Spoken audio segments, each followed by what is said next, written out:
Ma? At saan ka pupunta? Diyan lang sa kapitbahay makikipagkwentuhan.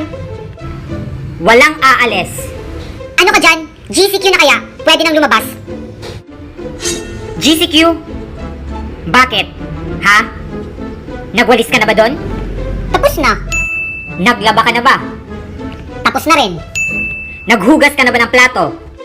Tapos na rin. Basta. Walang aalis. GCQ na nga. GCQ? Ano ba yan? Sige nga, sige nga. Anong ibig sabihin ng GCQ?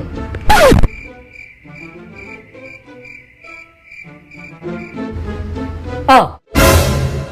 Magsi-search pa. Ready! Eh, di wag umalis. Mabilis mo akong kausap eh.